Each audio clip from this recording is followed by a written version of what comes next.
마가복음 8장 14절로 21절까지 말씀. 약간 길다면 긴데요. 그래도 우리 함께 말씀을 생각하면서 머릿속에 이렇게 그리면서 보시면 좋을 것 같습니다. 저는 성경을 읽을 때 그렇게 많이 합니다. 머릿속에 이 장면을 떠올리시면서 함께 합독하십시다. 시작. 제자들이 떡 가져오기를 잊었으니 배에 떡 한 개밖에 그들에게 없더라. 예수께서 경과하여 이르시되 삼가 바리새인들의 누룩과 헤롯의 누룩을 주의하라 하시니 제자들이 서로 수근거리기를 이는 우리에게 떡이 없음이로다 하거늘 예수께서 아시고 너희가 어찌 떡이 없으므로 수근거리느냐 아직도 알지 못하며 깨닫지 못하느냐 너희 마음이 둔하냐 너희가 눈이 있어도 보지 못하며 귀가 있어도 듣지 못하느냐 또 기억하지 못하느냐 내가 떡 5개를 5,000명에게 떼어줄 때에 조각 이르되 12이니이다 또 7개를 4,000명에게 떼어줄 때에 조각 몇 광주리를 거두었더냐 이르되 7이니이다 이르시되 아직도 깨닫지 못하느냐 하시니라. 아멘. 우리 인사하십시다. 하나님 사랑합시다. 내 이웃 사랑합시다. 우리 선포합시다. 당신이 이 땅의 작은 예수입니다. 아멘. 사랑합니다. 축복합니다. 오늘 우리가 본 말씀엔 예수님의 책망이 들어있습니다. 제자들을 향하여 또 이 말씀을 읽는 우리를 향하여도 하시는 우리 예수님의 안타까운 마음이 있어요. 그 표현, 아주 그 대표적인 표현이 사실 오늘 예수님께서 처음 사용하신 것이 아니라 구약에 아주 자주, 아주 종종 선지서의 선지자들이 아주 종종 표현했던 표현이 오늘 나옵니다. 18절 말씀인데요. 한번 같이 합독합시다. 시작. 너희가 눈이 있어도 보지 못하며 귀가 있어도 듣지 못하느냐 또 기억하지 못하느냐. 아멘. 사실 이 표현은 성경 도초에 나옵니다. 몇 구절만 더 볼까요? 이사야 43장 8절입니다. 합독합시다. 눈이 있어도 보지 못하고 귀가 있어도 듣지 못하는 백성을 이끌어내라. 시편 135편 16절입니다. 입이 있어도 말하지 못하며 눈이 있어도 보지 못하며 예레미야 5장 21절입니다. 어리석고 지각이 없으며 눈이 있어도 보지 못하며 귀가 있어도 듣지 못하는 백성이여 이를 들을지어다. 아멘. 사실 이 표현은 오늘 제가 3구절만 적어왔지만 계속 반복됩니다.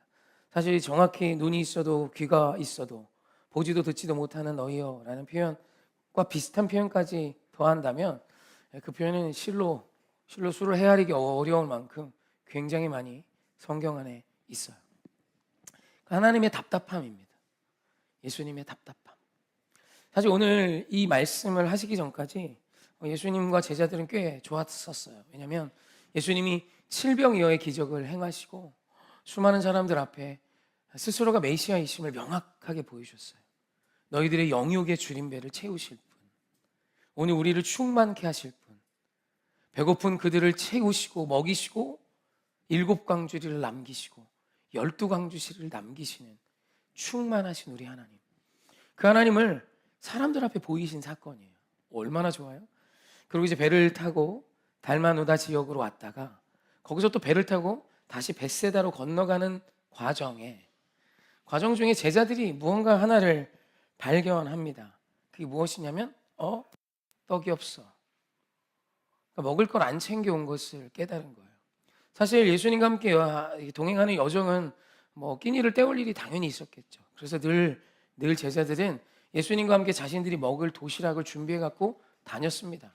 그리고 준비하고 다니다가 지금 정신이 없어 갖고 세상에 떡을 먹을 걸 챙겨 갖고 오지 못해서 떡이 하나밖에 없는 거예요. 그런 와중에 배를 타고 이렇게 오는데 제자들도 알았겠죠. 먹을 게 없네. 도시락이 없네. 우리가 예수님을 보필하고 예수님의 제자라고 말하면서 예수님께 드릴 도시락도 못 챙겨왔네. 이런 것들을 막 걱정하고 있던 그 타이밍에 예수님이 15절의 말씀을 갑자기 하십니다. 경고하세요. 함께 합독하십시다. 시작. 예수께서 경고하여 이르시되 삼가 바리새인들의 누룩과 헤롯의 누룩을 주의하라 하시니. 아멘. 예수님께서 이 시대적인 상황 가운데 우리 모두에게 주시는 경고였어요. 근데 누룩하면 우리가 아무래도 빵이 생각이 나죠. 왜냐면 지금 이들은 떡이 없으니까. 그때 만들었던 유교병이 이제 주로 먹었던 떡이죠. 빵이죠. 그러니까 거기엔 누룩이 들어간단 말이죠. 누룩. 바리새인의 누룩. 헤롯의 누룩하니까 이들이 빵 생각이 났던 것 같아요. 그래서 예수님께 막 이들이 예수님의 이 말씀을 듣고 이 제자들이 막 수군거리는 것입니다. 그 말씀도 한번 볼까요? 17절 말씀 한번 같이 볼까요? 함께 합독합시다. 시작. 예수께서 아시고 이르시되 너희가 어찌 떡이 없으므로 수군거리느냐? 아직도 알지 못하며 깨닫지 못하느냐? 너희 마음이 둔하냐? 아멘. 이렇게 예수님의 꾸중이 시작돼요. 사실 제자들이 수군거렸던 것은 단순 우리말로는 수군거리다로 번역을 했지만 사실 좀 오역입니다. 디알로기조마이라는 단어를 수군거리다로 표현을 이렇게 번역을 해놨는데 수군거린다는 뜻이 아니라 숙고하다, 생각하다, 철저하게 고민하다, 그 다음에 논의하다, 묵상하다 뭐 이런 뜻을 가져요. 그러니까 지금 이 제자들이 누룩 조심해, 바리새인의 누룩과 헤롯의 누룩을 조심해야 돼라고 경고하시자 이 제자들이 모여서 수군거린 거예요. 수군거렸다기보다 디알로 이조마이 모여서 생각하고 고민한 겁니다. 왜 갑자기 이 말씀을 하시지? 우리 좋았잖아. 방금까지 칠병이어 기적을 행하시고 우리 너무 좋았잖아. 근데 이 배를 타고 오시면서 왜 갑자기 우리에게 이런 경고를 하시지? 그러면서 이 제자들이 내린 결론이 뭐예요? 이 제자들이 생각하는 결론이 뭐예요? 떡이 없는 거예요. 어떻게? 우리 떡이 없는 거 아셨나 봐. 우리 먹을 거 없잖아. 떡 하나밖에 없잖아. 우리 끼니 어떻게? 우리 끼니 문제 어떻게? 라고 걱정하는 제자들의 소리를 예수님이 들으시고 오늘 18절 말씀을 하신 겁니다. 한 번 더 18절 말씀 함께 읽어봅시다. 시작. 너희가 눈이 있어도 보지 못하며 귀가 있어도 듣지 못하느냐? 또 기억하지 못하느냐? 아멘. 사실 이 말씀을 하신 이유는 구약에서도 계속해서 반복하신 하나님의 말씀인 거예요. 이스라엘아 너희는 왜 눈이 있고 귀가 있으면서도 보지도 듣지도 못하며 기억하지 못하니? 라는 말씀을 계속 하신 겁니다. 예수님께서 지금 제자들에게 그 말씀을 그대로 가져다가 그 심정 그대로로 말씀하시는 거예요. 왜 너희들은 눈이 있는데 보지 못하며 귀가 있는데 듣지 못하며 기억하지 못하니? 라는 책망이에요. 저는 어렸을 때 여기도 그런 분들이 많이 계실 것 같아요. 이 말씀을 들으면 한국 교회는 요 눈과 요 귀, 뭔가 보지 못하는 것을 보는 눈, 듣지 못하는 걸 듣는 귀라는 표현으로 이걸 이해하고 어떤 영적인 신비한 눈과 귀를 연상합니다. 어떠세요? 저도 어렸을 때 그랬던 것 같습니다. 어떤 기억하기 어려운 그 일을 10년 전에 막 길에서 스치고 지나갔던 사람의 얼굴을 기억해내는 어떤 신비하고 놀라운 무언가를 떠올릴 때가 저도 많았어요. 더군다나 저는 기도원에서 생활했기 때문에 기도원에는 별의별 은사를 가지신 분들이 진짜 많습니다. 검증이 좀 필요한 사안이긴 해요. 어떤 분은 꽃과도 대화를 한다고 했습니다. 어느 날 이렇게 막 길을 가는데 꽃이 막 뭐가 부르대요. 집사님 막 부르더래요. 그래서 이렇게 막 찾아봤는데 안 보이는 거예요. 뭐가 날 부르지? 계속 불러. 집사님.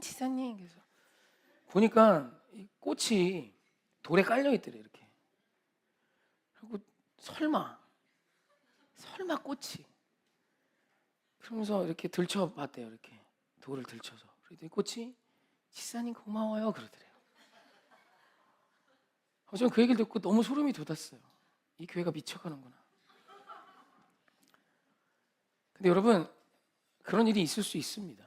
성령 안에서 만 가지 역사는 일어날 수 있어요. 저도 사실 이런저런 경험을 너무 많이 했었고 사실 기도원에서 이렇게 생활하다 보면 한 만 2년을 거기서 거의 먹고 자다시피 했죠. 산기도도 하루에 3시간씩 올라가고 그러면 기도하다 보면 막 온갖 것도 보기도 하고 또 신비한 일들이 일어납니다. 그렇게 늘 기도하며 찾고 사실 거기는 대한민국이 아니었어요. 그 기도원은 상황이 좀 그랬습니다. 거의 동남아 중에서도 가장 가난한 동네 같은 우리나라에서 아무것도 없는 사람들이 모여서 사는 격한 말로 표현하면 거지 집단입니다. 저희 집도 거지돼서 거기 간 거예요. 그러니까 그런 그들에겐 제대로 된 어떤 복지나 어떤 병원비조차도 사실 없었어요. 온막집에서 살았습니다. 저도 판잣집에서 살았고 그러면서 기도하던 그곳이라 특별한 어떤 신비한 먹을 거 입을 것에 대한 하나님의 기적과 이적이 있었고 또 놀라운 환상들이 있었고 또 성품이 고르지 못한 분들이 많이 모였기 때문에 그런 그들을 다스리시기 위해 하나님이 신비한 일들을 사실 많이 보여주셨죠. 그래서 저도 이 말씀을 읽을 때 그런 눈과 그런 귀, 특별한 눈, 특별한 귀를 사실 많이 생각했어요. 세상을 알 수도, 웬만한 사람은 듣지도, 웬만한 눈으로는 보지도 못하는 그 어떤 것, 웬만한 기억력으로는 기억해낼 수 없는 찰나의 순간을 기억하는 어떤 그 무엇, 이런 것들을 사실 저는 생각했었어요. 더우세요? 에어컨을 좀 틀까요? 괜찮아요? 타진하시면 돼요. 의견을 타진하세요. 개진하세요. 더워요? 더워요? 틀어요. 틀어요. 나는 늘 더워요. 저는 늘 더워요. 저는 늘 더워요. 저는 빤스만 입고 설교하면 제일 잘할 수 있을 것 같아요. 너무 더워서. 정장 너무 싫어요. 그런 눈과 귀를 생각합니다. 그런데 그럴까요? 여러분 생각해 봅시다. 초등학교 6학년짜리 아이가 미분적분을 풀으래요. 여러분 초등학교 6학년짜리 아이가 미분적분 푸는 애들 꽤 있습니다. 특별한 경우죠. 고등학교 수학을 넘어서서 초등학생 때 대학을 가는 사람도 있고, 우리나라에 IQ 200이 넘는 사람이 있대요. 아인슈타인보다 더 똑똑한 사람이 대한민국에 지금 살아 있습니다. 교수로. 특별한 일입니다. 어떤 아버지가 김연아의 그랜드 슬램을 보면서 김연아와 동갑인 아들을 향해 이렇게 얘기했답니다. 너는 뭐하니? 여러분, 김연아는 전 세계에서 한두 명 나올까 말까한 신비로운 아이입니다. 맞죠? 여러분, 그 아버지가 그 아들을, 김연아는 지금 너하고 똑같은 나이 그랜드 슬램을 하고 있는데 넌 지금 뭐하니? 라고 책망한다면, 물론 그 아이가 백수처럼 아무것도 안 하고 한참 청춘 그때 늘 놀고만 있다면 이야기할 수 있지만, 여러분 만약에 진짜 순수하게 열심히 사는데도 그면 그 꼴이라고, 그랜드 슬램은 김연아보다 처지다고 막 뭐라 한다면, 여러분 이게 합당한 것입니까? 인간은 그런 실수를 할 수 있다고 생각합니다. 하지만 공의롭고 좋으신 우리 예수님께서 그런 실수를 하실까? 특별한 눈과 특별한 귀를 가진 자만이 보고 들을 수 있는 것을 나와 함께한 너희들이 특별해지지 못함으로 인하여 책망하실까? 오늘 네가 보고 듣지 못하는 그 특별하고 신비한 놀라운 일을 보지도 못하는 그 눈과 귀를 가진 제자들을 책망하는 것인가? 아니면 눈이 있으면 누구나 볼 수 있고, 귀가 있으면 누구나 들을 수 있으며, 머리가 있으면 누구나 기억할 수 있는 일들을 가지고 지금 책망하시는 것일까? 여러분 당연히 후자예요, 후자. 지금 우리 예수님께서 지금 성경에서 말씀하시는 모든 이런 뉘앙스의 이야기는 신비한 눈과 귀가 아니에요. 눈이 있다면, 귀가 있다면 누구나 볼 수 있고 누구나 들을 수 있는 그것을 너희들은 하고 있지 않다는 것입니다. 우리 하나님께서는 계속해서 선지자를 통해 말씀하시고 또 말씀하시고 또 말씀하시고 또 말씀하셨어요. 우리 하나님의 놀라운 기적을 행하시고 또 행하셨어요. 바알과 아세라가 창궐하는 그때, 여러분 비를 주관하는 신이 바알이에요. 그런 그때 엘리야를 세우시고 3년 동안 비를 주지 않으십니다. 왜요? 보여주시는 거예요. 누가 진짜 신인지, 비의 주관자가 누구인지 엘리야를 통해서 보여주시는 겁니다. 그래서 그때 850대 1의 영적 전투라고 그러잖아요. 갈멜산당에서 그 전쟁을 치르게 하신 이유가 무엇이냐면, 엘리야는 고독했어요. 자기 혼자 서 있었습니다. 바알과 아세라를 숭배하는 모든 자들이 그곳에서 구경합니다. 그런 그때 하나님이 보여주시는 거예요. 참 하나님이 누구인가? 비를 주관하는 분이 누구인가? 너의 문제를 해결할 분이 누구인가? 바알과 아세라가 아니라 엘리야와 함께하는 전능하신 하나님이 참 하나님이심을 보여주신 거예요. 눈이 있으면 볼 수 있는 것, 귀가 있으면 누구나 들을 수 있는 것, 너무 많이 보여주시고 행하시고 말씀하셔서 누구나 기억할 수 있는 것. 근데 이스라엘은, 오늘 제자들은 그걸 기억하지 못한 거예요. 여러분 오늘 말씀에서도 제자들이 조금 전에 7병이어의 기적을 봤습니다. 그래서 예수님이 말씀하시는 거예요. 5병이의 기적과 7병의 기적을 제자들에게 말합니다. 야, 내가 떡 7개로 뭐 했어? 4,000명 먹었지. 몇 개 남았어? 7바구니 남았습니다. 내가 떡 5개로 뭐 했어? 5,000명 먹였지. 얼마 남았어? 12바구니 남았습니다. 여러분 남녀노소를 다 합치면 15,000에서 2만에 육박하는 숫자입니다. 그 어마어마한 숫자를 한 사람의 도시락 하나로 먹이고 채우시고 남기신 예수님이 눈앞에 있어요. 그 예수님이 코앞에 있어요.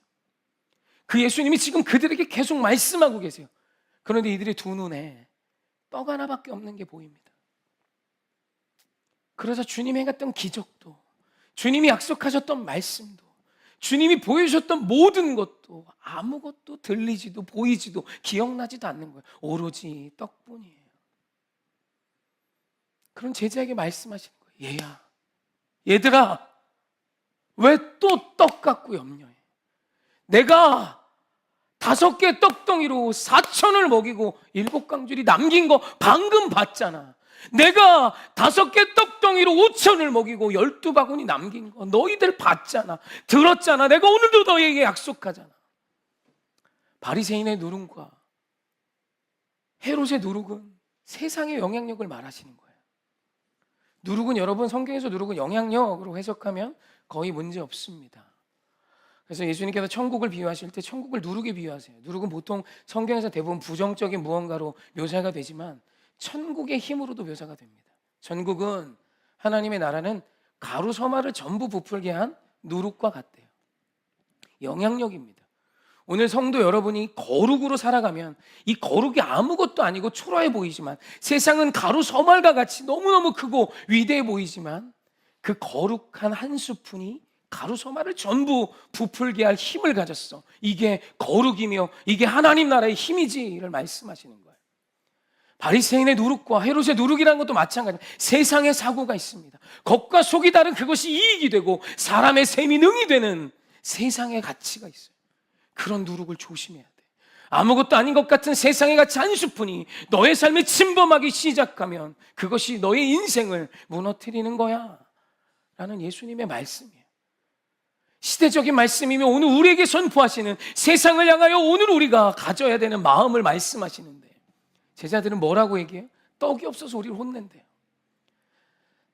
4천을 5천을 15,000을 2만을 떡 5덩이와 7덩이로 먹이시고 7바구니 12바구니를 남기신 그분이 내 앞에 있는데, 지금 먹을 걸 챙겨오지 않아서 지금 예수님이 오늘 우리를 책망하신다고 이들이 즉각적으로 이야기한 것도 아니라 딜라하조마이, 고민하고 숙고하고 회의에서 내린 결론이 떡 안 챙겨와가지고 혼나는 거야. 예수님이 기가 막히신 거예요. 아니야. 눈이 있어도 왜, 귀가 있어도 왜, 너희는 왜 기억해야 할 것을 기억하지 못하며 또 똑같은 짓을 또 하고 수치스럽게 살고 있니? 라고 말씀하시는 거예요. 아니야. 눈을 들어 주의 약속의 말씀을 보렴. 귀를 열어 주님이 계속해서 말씀하신 그 귀한 말씀을 들으렴. 주께서 보여주신 일들을 기억해. 그리고 오늘 떡 한 덩이가 너를 좌우하게 하지 마. 떡 한 덩이가 너의 인생의 가부가 되게 하지 마. 오직 너는 거룩한 자로 하나님의 약속의 말씀만이 답이 되어 살아가는 자로 일어서야 해. 세상의 누룩 따위에 휘둘리지 마. 승리해야 해 라는 말씀입니다. 사랑하는 성도님, 주님의 음성을 듣고 계십니까? 하나님이 일하셨음을 기억하십니까? 우리가 이 말을 해도 사실 늘 찔리고 죄송한 건, 책망받아 마땅한 삶을 오늘 우리는 살고 있거든요. 그죠?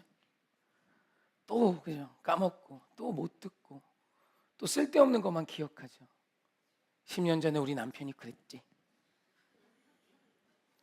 20년 전에 제가 나한테 이 말을 했지, 뭐 이런 거 가슴에 넣어놓고 계속 그거 꺼내보고 기억하죠.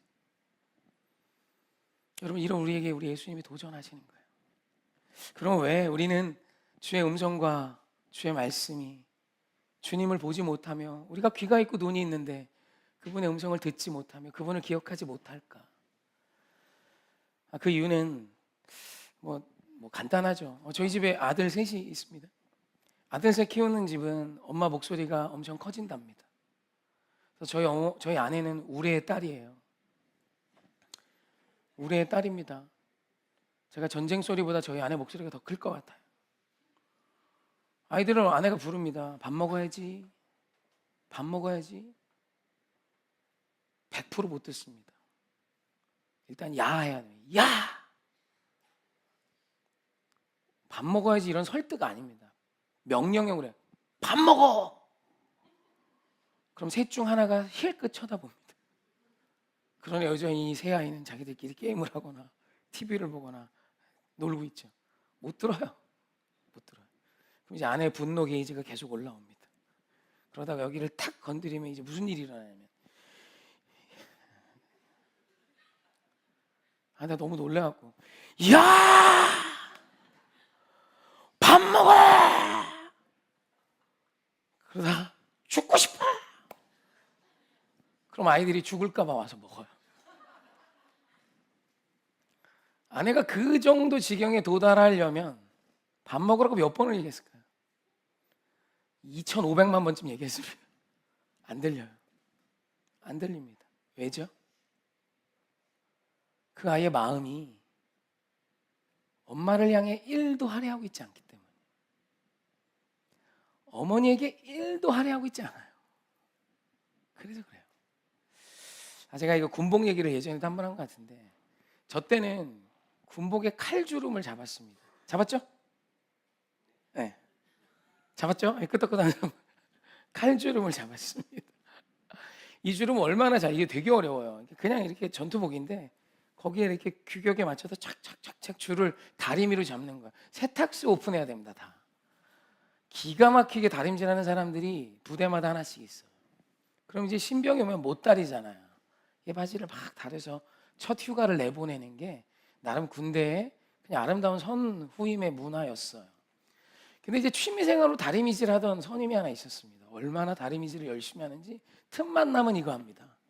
휴가 날이 아직도 30일이 남았는데 매일 다리고 또 다리고 바지를 보며 또 다리고 바지를 보며 또 다리고. 놀라운 일이 일어났는데 이 선임이 그 바지를 입고 신고를 하고 딱 가는데 바지가 반으로 쪼개졌습니다. 하도 다려갖고 바지가 이렇게 가는데 충성 다녀오겠습니다 하고 딱 가는데 쭉 갈라졌습니다. 그래가지고 B급 입고 갔어요. 그만큼 다립니다. 그렇게 다리고 딱 나가잖아요. 그러면 사람들이 알까요? 아무도 모릅니다. 아무도 모릅니다. 저기다 무슨 줄을 잡았는지 세상의 모든 여자와 남자는 모릅니다. 근데 아는 사람들이 있습니다. 누구냐면 같이 줄 잡아본 사람. 현역 군인들은 압니다. 오, 줄 잘 잡았어. 각이 딱딱 섰는데 막 이럽니다. 지들만 알아요, 지들만. 진짜 구분하기 어려워요. 여러분, 이 국방색 개구리 문양이었잖아요. 저희 땐 그랬습니다. 지금 디지털 어쩌고 저쩌고 하는데 모르겠고, 저 때는 아무튼 개구리 모양이라 그래서 거기다 이렇게 줄을 잡아놔서 보일까요? 안 보입니다. 진짜 안 보여. 여러분, 산으로 그 옷 입고 한 20명 올라가면 안 보입니다. 진짜 신기해요. 여러분, 군복이 우습지 않아요. 진짜 안 보입니다. 그 군인들이 한 20명이 들로 올라가는데 안 보여요. 자꾸 움직이니까 뭐가 꿈틀꿈틀 거려고 저도 알았습니다. 그만큼 그게 이렇게 배경과 잘 어울리는 색이라 안 보입니다. 거기다 줄 거는다고 주름 잡아놨다고 거기다 형광색을 칠해놓은 것도 안 보입니다. 근데 군인은 봐요. 왜요? 마음이 거기에 있거든. 군인의 간지는 줄이에요. 내가 입을 수 있는 옷은 이거 한 벌뿐인데 거기다 줄이라도 힘껏 줘야 내 자부심이 올라가고 내 어깨뽕이 사니까 여기부터 여기까지 다 각 잡고 나오는 거예요. 세상 아무도 몰라도 괜찮아. 나는 그 줄의 음성과 그 줄의 멋짐이 보여요. 제가 오늘 이 이야기를 하는 건 웃자고 한 얘기가 아니에요. 여러분, 여러분의 관심이 있는 곳에서의 여러분의 귀와 눈은 예민합니다. 아주 예민합니다. 그래서 아내가 출근하고 퇴근하고 돌아온 남편에게 말합니다. 여보, 나 어때? 그때부터 남편은 지옥에 빠지기 시작해. 뭐가 어떻다는 거지? 뭘까 이게? 남편은 잘 모릅니다. 잘 몰라요. 그래서 찍어요. 대충 머리에 윤기가 돌면 머리 했구나. 아유, 그렇지. 괜찮아? 정답은 정해져 있어요. 이건 사지선다형이 아니에요. 만약에 사지선다를 한다면 예뻐, 너무 예뻐, 너무 아름다워, 너무 고결해. 이 정도? 그 중에 하나 선택해야 돼. 답은 정해졌잖아요. 별로야 이런 거 안 되잖아요. 너무 예뻐. 그럼 거기서 끝내야지. 한 번 더 질문합니다. 어디가 어떻게 예뻐? 몰라요. 몰라. 어떻게 알아요? 이렇게 파마 했는데 자다가 떡진 머리인 줄 알고 있고, 오늘 컬을 넣었는데 자다가 머리 안 감은 줄 알고 있고, 관심이 없어서 몰라요.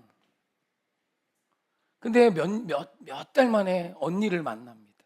근데 언니가 말해, 어머 머리 했구나. 몇 달 만에 만났는데. 어머 너 옷 새로 샀구나. 그걸 알아요. 왜? 누구나 하는 게 아닙니다.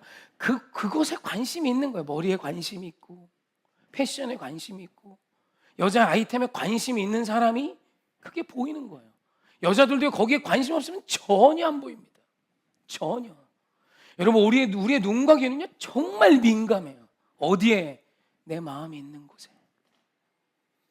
여러분 어디에 여러분의 마음이 계십니까? 왜 주의 음성이 안 들릴까요? 여러분 제가 목회해 보니까요, 제가 이제 주의 종이잖아요. 주의 종은 주의 말을 전하는 자입니다. 할렐루야. 제가 적게 말합니까? 크게 말합니까? 이건 들려야 맞지. 분명히 들린다고요. 근데 오늘 우리가 여기에 마음이 없으면 제가 아무리 홍성대 목사의 성대가 터져나가도록 말을 하고 또 말을 해도 기억나지 않아요. 여러분의 마음이 오늘 주의 거룩한 영광에 있으셨으면 좋겠어요. 100을 다 달라는 게 아니에요. 여러분이 위기가 있는 그 순간만이라도, 오늘 내 마음이 뒤집어지는 그때만이라도 주님을 기억하세요. 의지적으로 주의 약속의 말씀을 신뢰하세요. 원수가 내 목전에 있을 때 원수만 보지 마시고 원수를 사랑하라 말씀하시고 나의 모든 것을 하시고 더 좋은 것으로 갚아주실 그 하나님을 기억해내세요. 그럼 인생의 판이 거기서 바뀌는 겁니다. 사랑하는 성도, 우리의 눈과 귀를 하나님을 향해 여셔야 합니다.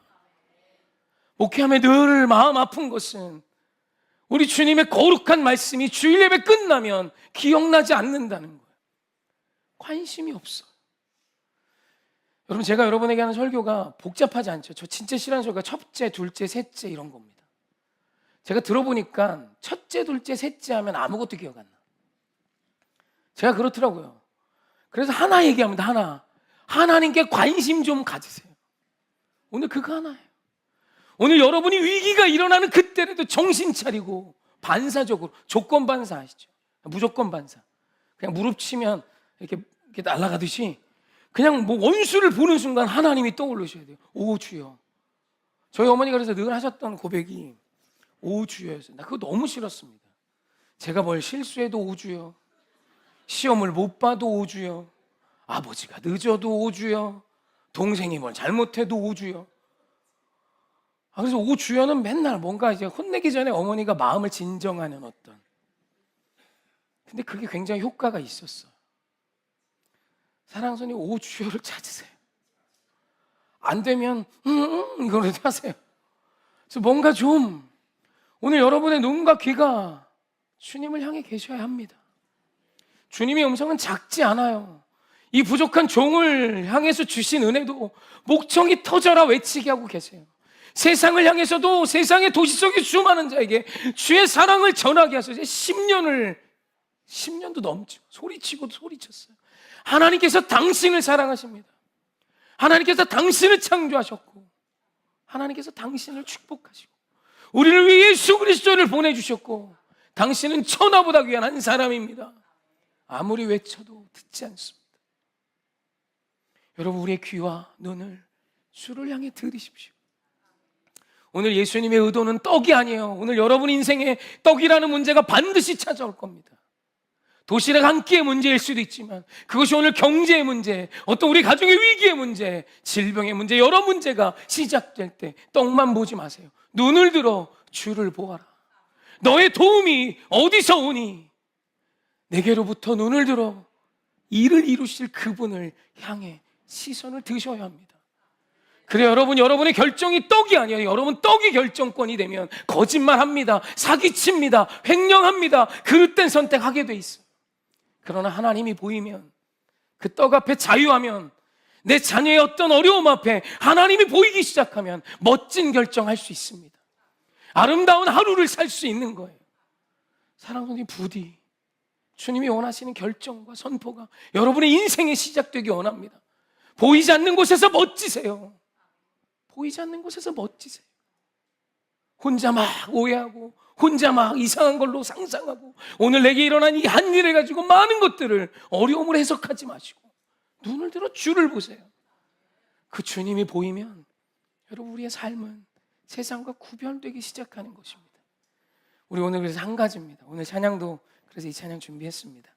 우리 함께 하나님은 너를 지키시는지 함께 찬양했으면 좋겠어요. 이 찬양을 의도적으로 후렴부터 시작했습니다. 뭐 좀 잘하고 멋지게 찬양하려는 의도보다 오늘 말씀이 이 후렴의 고백을 하는 것 같아서요.